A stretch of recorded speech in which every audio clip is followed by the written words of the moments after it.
கட்சி தலைவர் பேசலாம்.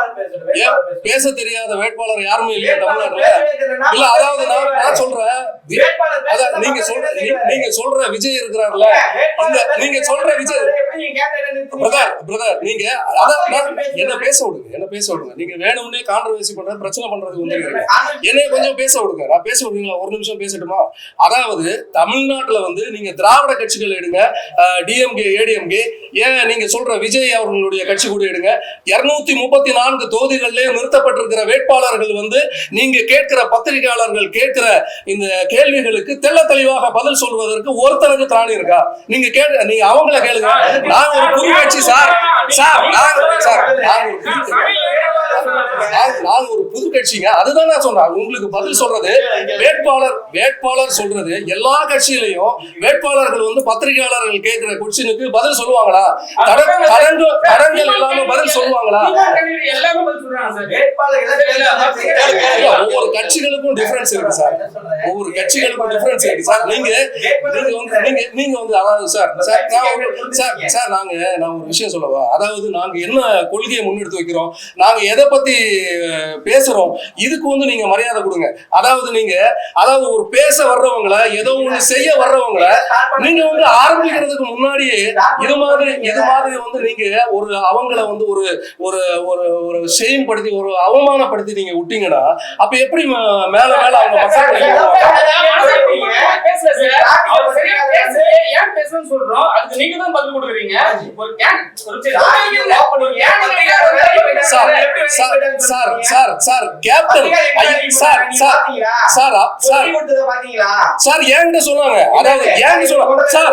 இங்க இருக்கிற லீடிங் சேனல் எந்த சேனல்?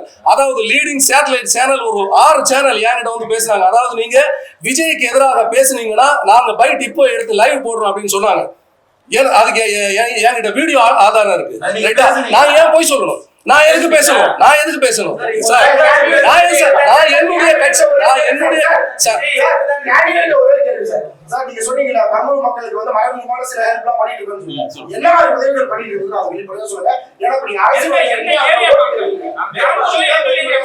என்ன மாதிரி ஹெல்ப் பண்ணீங்க, அந்த மக்களுக்கு என்ன மாதிரி பயன் அடைஞ்சிருக்காரா சொல்லுங்க. பெரம்பூர்ல எந்த ஏரியா மக்களுக்கு உதவி செஞ்சீங்க? ஆக்சுவலி நான் தொழில் பண்ணிட்டு இருக்கேன். தொழில் எந்த ஏரியா மக்கள் சார் என்ன ஹெல்ப் பண்ணீங்க, என்ன மாதிரி பலன் வந்து பெரம்பூர் மக்கள் ஆக்சுவலி பல இடங்கள்ல பல பிரச்சனைகள் நான் பண்ணிட்டு இருக்கேன். உங்களுக்கு எல்லாமே கிளியர் பண்ணிட்டு இருக்கேன். நான் இல்ல எந்த தொகுதியில சார் பண்ணிருக்கீங்க? அந்த பெரம்பூர்னா பெரம்பூர் மட்டும் கிடையாது,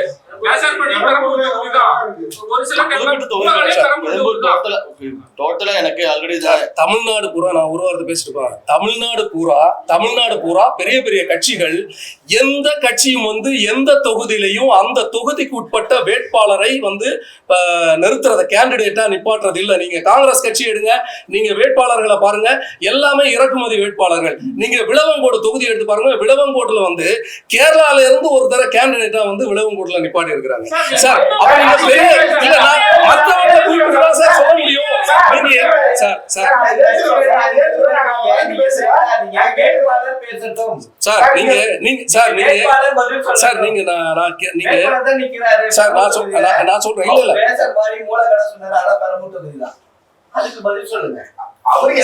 அதாவது அவருக்கு வந்து பெரம்பூர் மக்கள் பெருவாரியான வாக்குகள் கொடுக்கட்டும். இனிமே வந்து பெரம்பூர்லயே அவர் இருந்து மக்கள் பணி, மக்களோடு மக்களா களமாடி என்னென்ன மக்கள் பிரச்சனைகள் இருக்கோ, இன்னைக்கு அடிப்படை வசதியான குடிநீர் வசதி அங்க இல்ல. குடிநீரை வந்து அங்க பெரிய ஒரு போராட்டமா இருக்கு. அடுத்துக்கு மழைநீர் கால்வாய் அவ்வளவு பிரச்சனை அங்க இருக்கு. பெரம்பூர்ல எப்போ நாத்தம் அடிச்சுட்டு கிடையாது. இதெல்லாம் வந்து எந்த கட்சிக்கும் வந்து கண்ணுல தெரியல சார். இந்த குறைகளை தீர்க்கிறதுக்கு தான் இப்ப களத்துல வந்து இறங்கி இருக்கிறோம். கண்டிப்பா இந்த குறைகளை தீர்க்காம எங்க போவோம்? அதாவது 10,000 வாக்குகள் இவர் பிடிச்சா கூட கண்டிப்பா இவர் அந்த தொகுதியில இருந்து வேலை செய்வார். நாங்க எங்கதான் சார், கட்சி தலைவர் இங்கதான் சார் இருக்கிறார். கட்சி தலைவர் சார், ஐயா சார், கட்சி தலைவர் வந்து நீ திட்டமிட்டே வந்து விஜயை வந்து தோற்கடிக்கணும்னு நீங்க வந்து திட்டமிட்டே வந்து களத்துல இறங்கிருக்கீங்களா? யாருக்குமே எதுவும் கிடையாது சார். நம்ம மக்களுக்காக பரிச்சயம் வந்திருக்கோம். மக்களுக்காக பணி செய்ய வந்திருக்கோம். அதுக்கு நீ எங்க நீங்க உங்க தொகுதி உங்க மக்களுக்கு நீங்க சார், அந்த தொகுதியோட வளர்ச்சிக்காக என்ன மாதிரி என்ன பண்ணிருக்கீங்க சார்? சார், அந்த உங்க தொகுதியோட தொகுதியில உங்க மக்களோட வாழ்ந்துருக்கீங்க. உங்க மக்கள் இருக்கிற தொகுதியிலே நீங்க வந்து நின்று இருக்கலாம் வேட்பாளர்.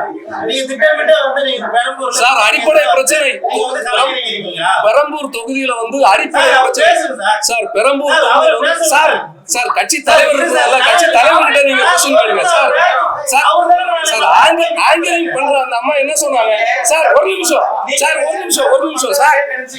சார் தயவு செய்து பிரதர் நீங்க என்ன சார், நீங்க என்ன சார் நியூஸ் நீங்க சார் நான் சொல்றேன், இங்க பாருங்க சார், ஒரு நிமிஷம் கேளுங்க. அதாவது நீங்க ஆங்கர் வந்து கிளியரா சொல்றாங்க இது வேட்பாளர் அறிமுக கூட்டம் தான் அப்படின்னு சொல்லிட்டாங்க. அப்ப நீங்க வேட்பாளர் அறிமுகப்படுத்திட்டோம் ரைட்டா? நீங்க கொஸ்டின் உங்களுடைய கேள்விகளை வந்து நீங்க வந்து தலைவர்கிட்ட கேளுங்க. நீங்க எந்த கேள்விகள் வேணாலும் நீங்க கேளுங்க, நான் சொல்றேன், பதில் சொல்றேன். ஆனா பெரம்பூர் தொகுதியில நீங்க என்ன கொஸ்டின் வேணாலும் நீங்க என்கிட்ட கேளுங்க, நான் சொல்றேன். ஏங்க நான் சென்னையில இருக்கிறவன், கட்சி தலைவர் வந்து அடிப்படை பிரச்சனை குடிநீர் அங்க இல்லைங்க. குடிநீர் இங்க பாருங்க. அதாவது 10 நிமிஷத்துக்கு ஒரு வாட்டி ஒவ்வொரு சந்து எல்லாமே வந்து டிராபிக் ஆகுது. இப்பயும் வந்து குறுகலான குடிசைகள் அகற்றப்படல. இன்னும் மக்கள் குடிசையில வந்து வாழ்ந்துட்டு இருக்கிறாங்க. அவங்களுக்கு வந்து அதாவது இப்போ அண்ணன் சேகர் பாபு அவர்கள் வந்து இப்போ ஒரு 2000 குடிசைகள்ல இருந்தவரை மாற்றி இருக்கிறாரு. ஏன் நான் டிஎம்கே கட்சிக்கு ஒரு கேள்வியை வைக்கிறேன், முன்னிறுத்தி வைக்கிறேன்.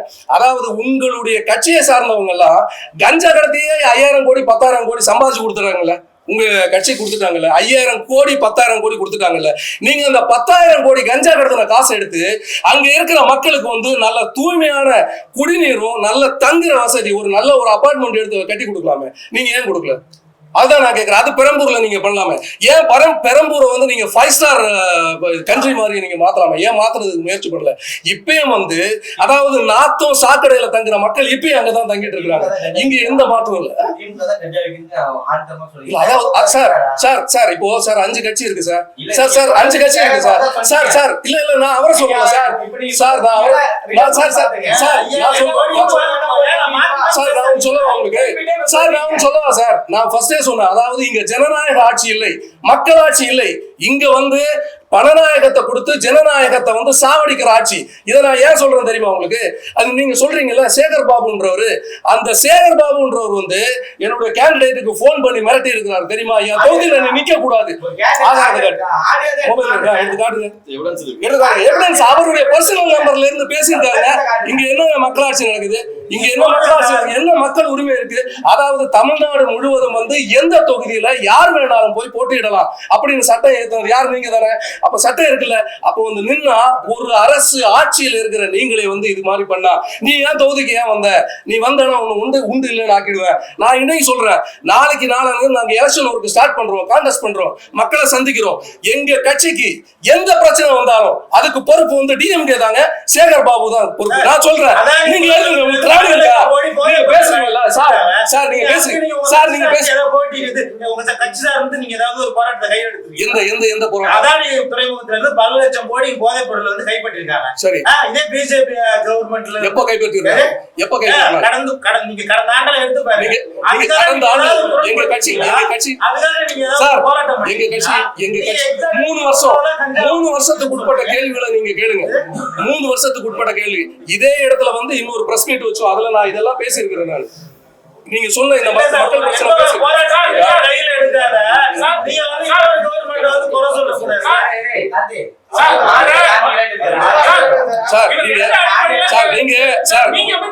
நீங்க இப்ப நான் சொல்லவா, நீங்க கூட உங்களை கூட யாரோ ஒருத்தங்க கரெக்டா ஃபைன் டியூன் பண்ணி விட்டுருக்காங்க, இவங்களை வந்து அசிங்கப்படுத்தி விட்டுருங்க அப்படின்னு நீங்க ஒரு முடிவோட கேள்வி கேட்கறீங்க. நாங்க சொல்றோம் சார், நான் சொல்றேன், நீங்க எந்த கொஸ்டின் வேணாலும் கேளுங்க, நான் ஓப்பனா நான் பதில் சொல்றேன், உங்களுக்கு எது வேணாலும் பேசுங்க. ஆனா இதுக்கெல்லாம் இங்க பாருங்க சார், நாங்க இதுக்கெல்லாம் ஓடி ஒளிஞ்சு போக மாட்டோம்.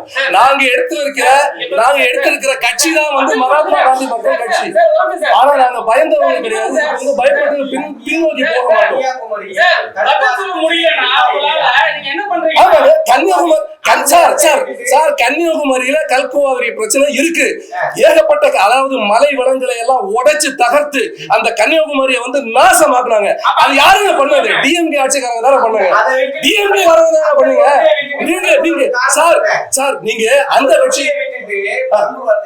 சரி. இந்த தமிழ்நாட்டுல 234 சட்டமன்ற தொகுதியில நட்சத்திர அந்தஸ்து பெற்ற ஒரு பரவலா எல்லாரும் பேசுற ஒரு தொகுதி எதுங்க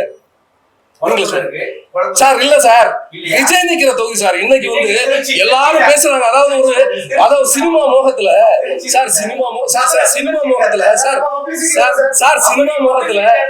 சார் நீங்க சினிமா மோகத்துல இன்னைக்கு ஜனங்கள் எல்லாமே வந்து அதுல கட்டுண்டு கிடக்குறாங்க. அப்போ இந்த விஜய் மோகத்துல இன்னைக்கு நிறைய பேர் வந்து எல்லாமே பெரம்பூர் பேசுறாங்கல்ல. அப்ப நாங்க அந்த பெரம்பூர் தொகுதியில இருந்து தான் நாங்க முதல்ல ஆரம்பிக்கணும். இதுதாங்க எண்ணம் சார். கல்குவாரி சார், சென்னையில இல்லாத பிரச்சனை சார் சென்னையில இல்லாத பிரச்சனை சார். சென்னையில இல்லாத பிரச்சனை சார்.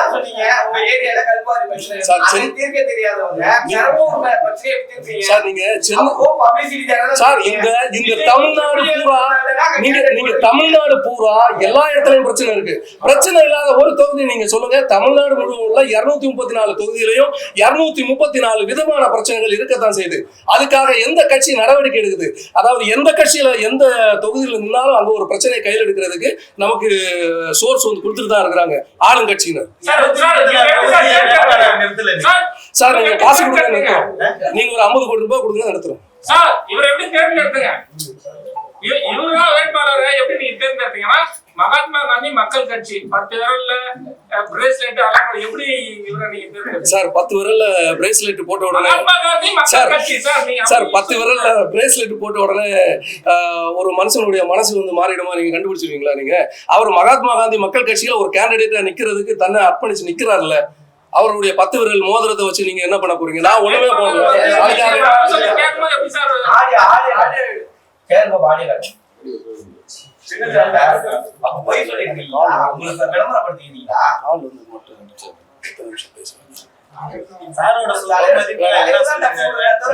இல்ல அதெல்லாம் வேட்புமனுல எல்லாமே நீங்க எல்லாமே வந்து பப்ளிக்கா ஆன்லைன்ல இருக்கு, இணையதளங்கள்ல இருக்கு. நீங்க டவுன்லோட் பண்ணி பாத்துக்கோங்க.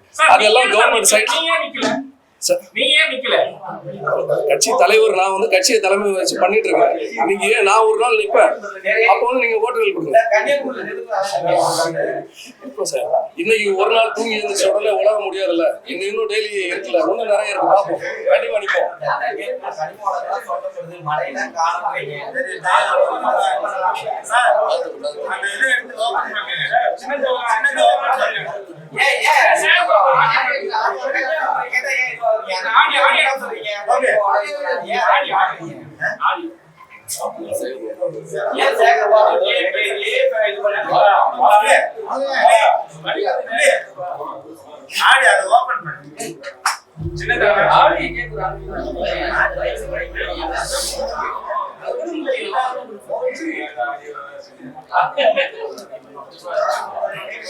சிம்பிள் இது பண்ணலாமா?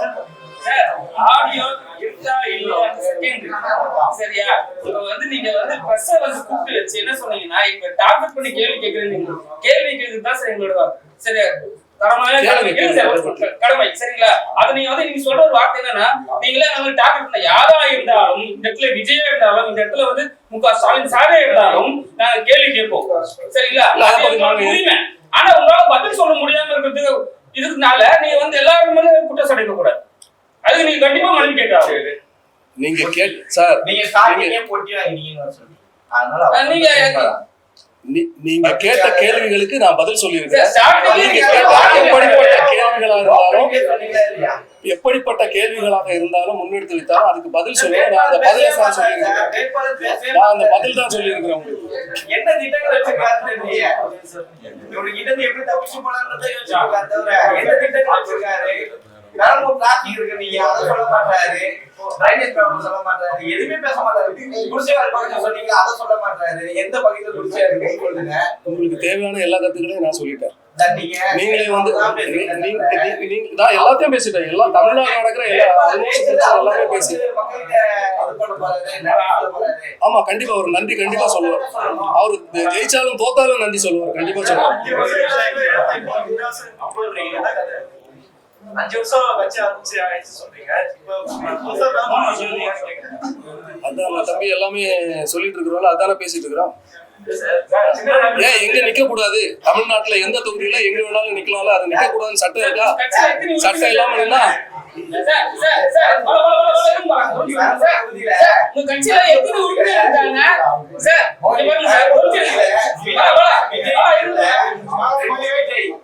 ரெண்டு ஜோசப் அவரு தனியா மொத்தம் 5 கேண்டிடேட் நிக்கிறாங்க. அதுவே அவர் எப்படி டேக்கிள் பண்ண போறான்னு தெரியல. இதுல பேசாத கேண்டிடேட் கொண்டு வந்து பிரஸ் மீட் வேற, இந்த பிரஸ் மீட்ல பத்திரிகையாளர் பணம் வாங்கிட்டாங்க வேற. உங்களால திட்டத்தையும் சொல்ல முடியல, எங்க மேல குறை சொல்றீங்க. விஜயே 5 பேர் இருக்காங்க. அந்த விஜய்க்கு பேர்ல 5 பேர் நிக்கிற கேண்டிடேட் நிக்க போறாங்க. சரி, அவரால நிக்கட்டும். நான் தான் சொன்னேன்ல, எத்தனை பேர் வேணாலும் நிக்கலாம். இல்லைங்க நான் ஒரு நிமிஷம் சொல்றேன். நீங்க நான் சொல்றேன், நீங்க சொல்றீங்கல்ல 5 கேண்டிடேட் நிப்பாடி இருக்கிறான்ட்டு. நான் தான் சொல்றேன் 5 பேர்ல 500 பேர் கூட நிக்கலாமா? இது மக்களாட்சி தானே நடந்துட்டு இருக்கு. அப்ப மக்களாட்சி நிக்கத்தான் செய்வாங்க. அது நிக்கதான் எல்லா வேட்பாளர்களையும் நீங்க பேச முடியும்.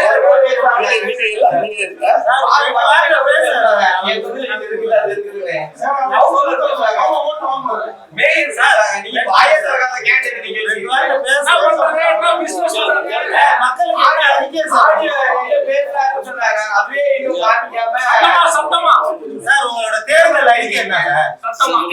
உங்களோட தேர்தல் மக்களுக்கு உங்களோட தேர்தல் அறிக்கை வெறும் சின்னத்தை மட்டும் நீங்க அறிமுகப்படுத்த போறீங்க. மக்களை போய் சந்திக்க போறோம். மக்களுக்கான தேர்தல் அறிக்கை என்ன கொடுக்குறீங்க, அந்த மக்களுக்கு நீங்க என்ன செய்ய போறீங்க, அதை மட்டும் சொல்லிடுங்க. அதை மட்டும் சொல்லுங்க. மக்களுக்கு நம்ம முடிஞ்ச வரைக்கும் நம்ம எல்லாம் பண்ணிட்டு தான் இருக்கு. எப்பவுமே அதை என்ன பண்ண போறீங்க? அந்த பிவி கால்ல கேட்ட தெரியும். அங்க எல்லா மக்களுக்கும் நான் மேக்ஸிமம் என்னோட முடிஞ்ச எல்லாமே பண்ணிட்டு தான் இருக்கேன். நான் பண்ணாது கேட்கல. என்ன நீங்க மக்கள் கிட்ட தேர்தல் அறிக்கை நீங்க என்ன சொல்லி வாக்கு எழுத போறீங்க? டிராபிக் டிராபிக் ஏதோ கொண்டு வரீங்களா? கிளியர் பண்றீங்களா? பாருங்க கொண்டு வரீங்களா? அந்த மீச்சுக்கா ரிசீவ் பண்ணி கேட்கறீங்க. இது ஆளுங்கட்சிகிட்ட ஆட்சியாளர்கிட்ட கேட்க மாட்டீங்க. சின்ன சின்ன கட்சிகள் வந்து அவங்கள கேட்பீங்க. நாங்க என்னங்க பண்ண போறோம்? கண்டிப்பா ஒரு கேண்டிடேட் கொடுத்து பாருங்க. தமிழ்நாட்டுல இந்த 234 தொகுதியில ஒரு தொகுதியில வெற்றி பெற வச்சு பாருங்க. அப்புறம் நீங்க கேளுங்க. வெற்றி பெற வச்சுட்டு நீங்க கேளுங்க. எந்த கொஸ்டின் நீங்க கேட்டாலும் ஒரு பதில் சொல்லுவார். நீங்க கேட்கறதுக்கெல்லாம் கணீர் பதில் சொல்லுவார். உங்க ரிஜெக்ட் ஆயிட்டா அவர் போயிருப்பேன். அந்த காரணத்துல தான் நீங்க போட்டுக்காங்க. அந்த பேச்சு நாம கேட்டுட்டே இருக்கோமே. நீங்க என்ன திட்டம் வச்சிருக்கீங்க சொல்லுங்கன்னா அந்த மக்களை கேளுங்க. அந்த மக்களை அப்ப அந்த இது வரைக்கும் அந்த தொகுதியில என்னெல்லாம் கேட்கறாங்களோ அதெல்லாம் பண்ணி கொடுத்துட்டு இருக்கேன். இனி மேற்கொண்டு அவங்க என்னெல்லாம் கேட்கறாங்களோ எங்களுக்கு முடிஞ்சதுக்கு அதை பண்ணதான் செய்யறேன். அவங்களுக்கு அது நம்ம ஜெயிச்சாலும் சரி தோத்தாலும் சரி தான் நான் பண்ணதான் செய்வேன். அன்னையில இன்னைக்கு வரைக்கும் தொழிலதிபரா இருக்கு, பிசினஸ் பண்ணிட்டு இருக்கேன். இன்னைக்கு வரைக்கும் எல்லா ஹெல்ப் அதே மாதிரி பெரும் தொகையில எனக்கு ரொம்ப வேண்டாம். 200-300 பேர்கிட்ட இன்னைக்கும் நான் பண்ணிட்டு தான் இருக்கேன். நேரத்துக்கு வரைக்கும் பண்ணிருக்கேன் நான். இல்ல சார், நேரத்துக்கு பண்ண விஷயம் சொல்றேன் சார். அதாவது சார் அதாவது சார் நீங்க சார் இதுதான் அரசுடைய டெக்னிக். அதாவது தமிழக அரசு என்ன நினைக்குது அப்படின்னா, தமிழுடைய ஆட்சியாளர்கள் என்ன நினைக்கிறாங்க அப்படின்னா, அதாவது ஒரு 4 கட்சிகள் டிஎம்கே ஏடிஎம்கே இது போல பரவலா இங்க தமிழ்நாட்டில் வேரூன்றி இருக்கிற 4 கட்சிகள் மட்டும்தான் இங்க ஆட்சி அதிகாரத்துல இருக்கணும். புதுசா எந்த கட்சிகளும் எந்த ஒரு அரசியல் அங்கீகாரத்தையும் பெறக்கூடாது என்பதுல ஒரு முனைப்பா இருக்கிறாங்க. அதோட அடையாளம் தான் இது. அதாவது சுயேட்சைகள் இங்க இண்டிபெண்டன்ட் கட்சிகள் எல்லாத்துக்குமே சிம்பிள் அனௌன்ஸ் பண்ணதே நேற்றுக்கு அனௌன்ஸ் பண்ணா எங்களுக்கு அதுக்குண்டான வேலைகள் ஆயத்த வேலைகள் எல்லாம் செஞ்சு முடிக்கிறதுக்கு 5 நாள் டைம் எடுக்கும். இதுக்கு எந்த இன்னும் எங்களுக்கு ஒதுக்கப்பட்ட நேரம் ஒரு 5 நாட்கள் தான். இந்த 5 நாட்கள்ல எங்க கொண்டு போய் சிம்பலை ரீச் பண்றது? இது எனக்காக மட்டும் இல்ல, தமிழ்நாட்டுல தேர்தலில் கான்டெஸ்ட் பண்ற ஒட்டுமொத்த ஒட்டுமொத்த வாக்காளர்களுக்கும் இண்டிபெண்டன்ட் கேண்டிடேட்டுக்கும் இந்த பிரச்சனை தான் இருக்கும் பாருங்க. ஃபர்ஸ்ட் வந்து என்ன பண்ணுவாங்கன்னா அதாவது வேட்புமனு தாக்கல் பண்றப்ப அதை ரிஜெக்ட் பண்ணி எப்படியாவது அங்கேயே வந்து நோகடிச்சு விட்டுருவாங்க. அது இல்லாத பட்சத்துல அது வந்து அக்செப்ட் ஆகி வந்துச்சு அப்படின்னா இதே மாதிரி ஒரு தர்ம சங்கடத்தை கண்டிப்பா கொடுக்குறாங்க. இது எங்களுக்கு மட்டும் கிடையாது, எல்லாருக்குமே இருக்கு.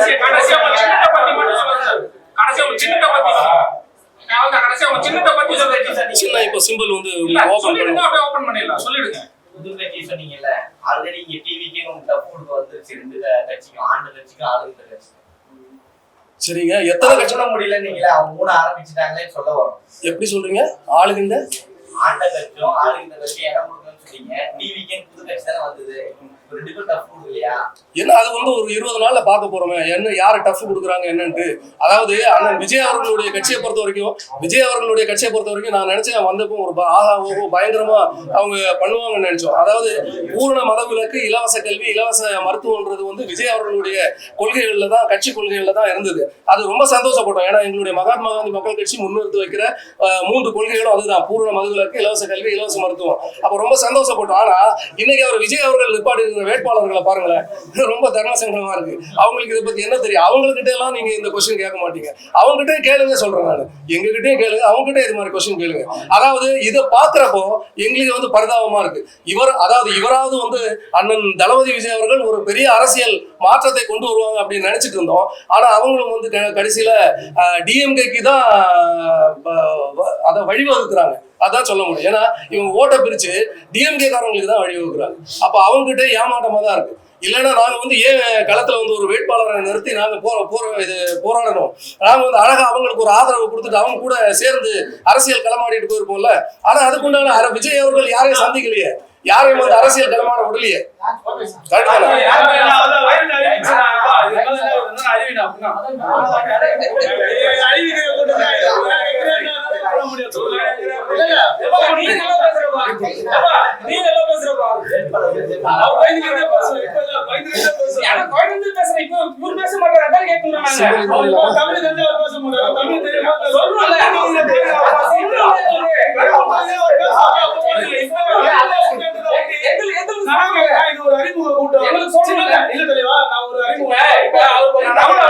தெரியாதுன்னு சொன்னா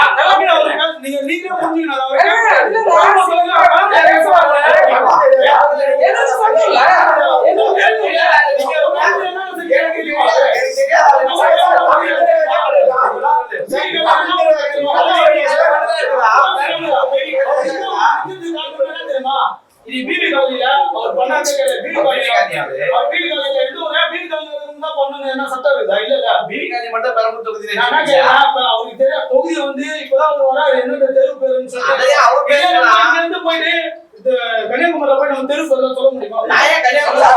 அவங்க வந்து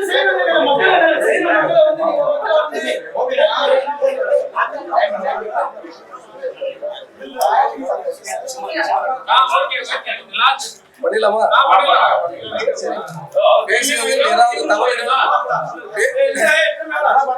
பேசுறதுல ஏதாவது தவறுகள் இருந்தா உங்களை ஏதாவது மனசு புண்படுத்தி இருந்தா மன்னிச்சிடுங்க. நல்லபடியா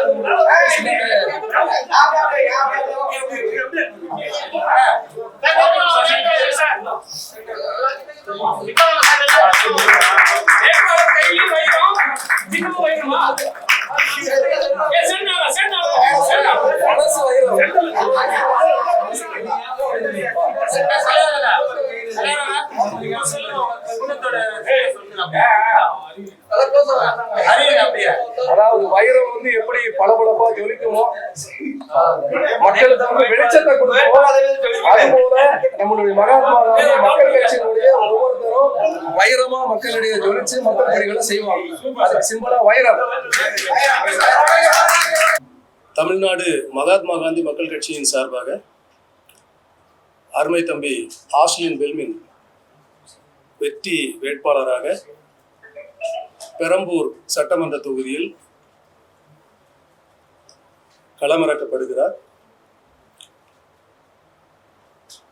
நேர்மை, அன்பு, தூய்மை இவை 3ம் அடிப்படையாக கொண்டு செயல்பட்டு வருகிற எங்களுடைய தமிழ்நாடு மகாத்மா காந்தி மக்கள் கட்சி பல போராட்டங்கள், பல பிரச்சனைகள், இவையெல்லாம் கடந்து இன்று தேர்தலில் நிற்கக்கூடிய ஒரு அங்கீகாரத்தை தேர்தல் ஆணையம் எங்களுக்கு வழங்கி இருக்கிறது. 100 அம்புகள் எய்ததன் விளைவு 1 இலக்கை அடையும் என்று சொல்வார்கள். நாங்கள் 1 அம்பு எய்து இந்த இலக்கை அடைவதற்காக முயற்சி செய்கிறோம். இது ஒரு மிகப்பெரிய போராட்டமான முயற்சி என்பது எங்களுக்கு நன்றாகவே தெரியும். ஏனென்றால் இன்று தமிழ்நாட்டை பொறுத்தவரையிலும் ஜனநாயக ஆட்சி, மக்களாட்சி என்று சொல்கிறார்கள். ஆனால் இந்த ஜனநாயகத்தை பணநாயகம் கொடுத்து விலைக்கு வாங்கி ஆட்சி நடந்து கொண்டிருக்கிறது. இதை ஏன் நான் குறிப்பிட்டு சொல்கிறேன் என்றால், ஒரு எலெக்ஷன்ல ஒரு கேண்டிடேட் கான்டெஸ்ட் பண்றது அவ்வளவு பெரிய போராட்டமா இருக்கு, அவ்வளவு பெரிய பிரச்சனையா இருக்கு. அங்கே தேர்தல் அதிகாரி கூட ஒருதலை பட்சமா ஒரு கட்சிக்கு ஆதரவாக அங்கு செயல்படுகிற ஒரு சூழல் நாம் கண்கூடாக அங்கே பார்க்க முடிகிறது.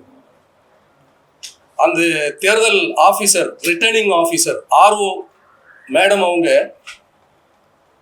நாங்க அந்த நாமினேஷன் தாக்கல் பண்ற அன்னையில இருந்து எப்படியாவது அந்த மனுவை ரிஜெக்ட் பண்ணிடணும், இவங்களை போட்டியிட விடக்கூடாது.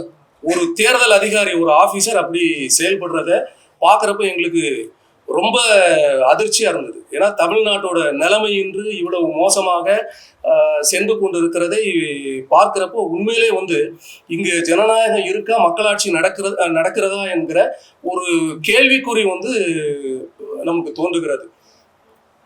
ஒரு சாதாரண ஒரு A4 ஷீட்ல ஒரு பிரிண்ட் அவுட் எடுத்து எங்களுடைய அட்வொகேட் அதில் அட்டாச் பண்றாங்க.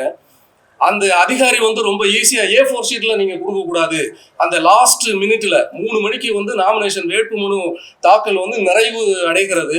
இந்த நேரத்தில் அவங்க சிம்பிளா எல்லாத்தையும் மனுவை சரி பார்த்துட்டாங்க. சரி பார்க்குறப்ப அவங்களுக்கு எந்த ஒரு தவறும் கண்டுபிடிக்க முடியல. கடைசியா இந்த A4 ஷீட்ல நீங்க எடுத்துட்டு வந்ததை நீங்க ஸ்டாம்ப் பேப்பர்ல எடுத்துட்டு வாங்க, முத்திரை தாள்ல எடுத்துட்டு வாங்க அப்படின்னு சொல்றாங்க. அவங்களுக்கு நல்லா தெரியும், அதை நோட்டரி அட்டஸ்ட் பண்ணியிருக்கிறாங்க.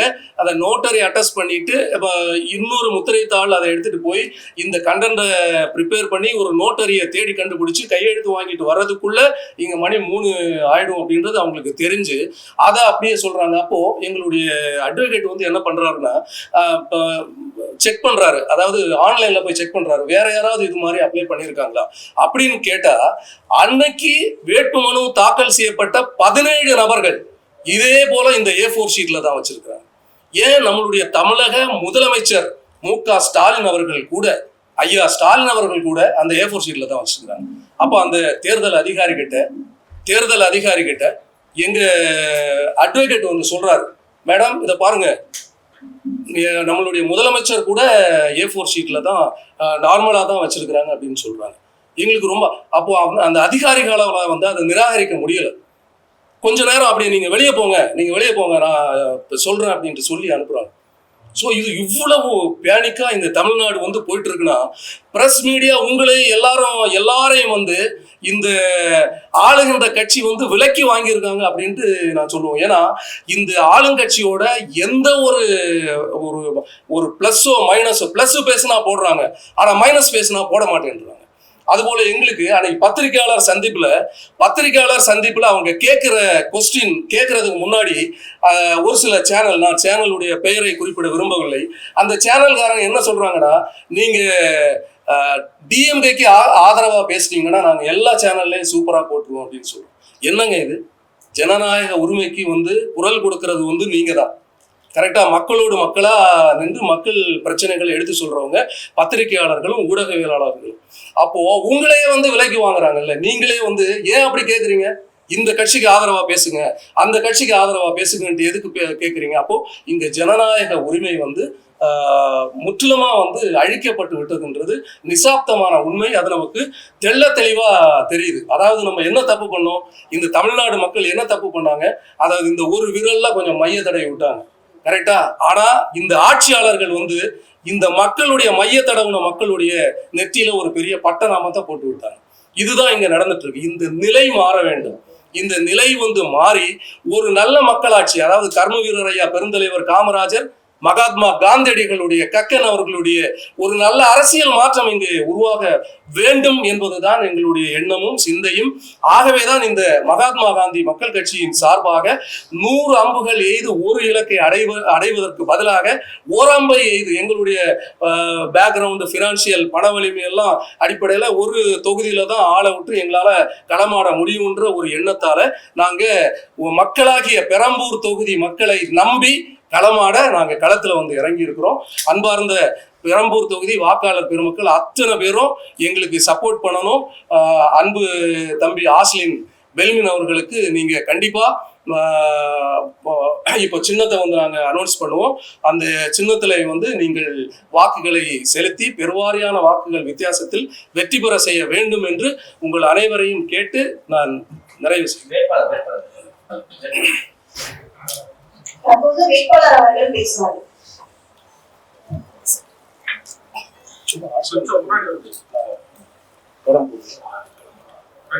என் பேரு டாக்டர் ஆஸ்லின் பெல்மன். நான் பெரம்பூர் தொகுதியில வேட்பாளராக போட்டிடுறேன். அனைத்து மக்களும் எனக்கு ஆதரவு கூறி நல்ல வெற்றி தெரியுமாறு தாழ்மையுடன் கேட்டுக்கொள்கிறேன். என்ன சார் விஜய் மாதிரி பேசி முடிச்சிட்டீங்க, தெளிவா சொல்லுங்க, பேசுங்க. விஜய் 10 நிமிஷம் பேசுறாரு, நீங்க 2 நிமிஷம் பேசி முடிச்சிட்டீங்க. எல்லாம் கேட்டுட்டு தான் இருக்கு சார். அன்னையில இருந்து இன்னைக்கும் அந்த தொகுதி ஃபுல்லா போயிட்டு தான் இருக்கு. இல்ல இப்பதான் ஒன்னொன்னா நம்ம கேட்டு தெரிஞ்சுட்டு இருக்கோம். மேக்ஸிமம் நம்மளால முடிஞ்ச ஹெல்ப் இப்போ பண்ணிட்டு இருக்கோம்.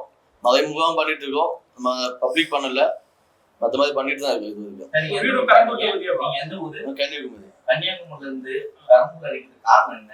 நீங்க விளம்பர பிரியரா இல்ல ப்ரொமோஷன் தரதுக்காக வந்திருக்கீங்களா? ஏன்னா அந்த தொகுதியில நிக்கிறது விஜய் நிக்கிறதா தெரியும். நீங்க அங்க இருந்து கன்னியாகுமரியில இருந்து நிக்கிறீங்களா, எப்படி அடிக்க முடியும்? அங்க இருக்க மக்கள் உங்களுக்கு தெரியுமா? உங்க ரிலேஷன் யாராவது இருக்காங்களா? எனக்கு வேட்பாளர் பேசுறோம், நீங்க எது பேசிட்டு இருக்கீங்க?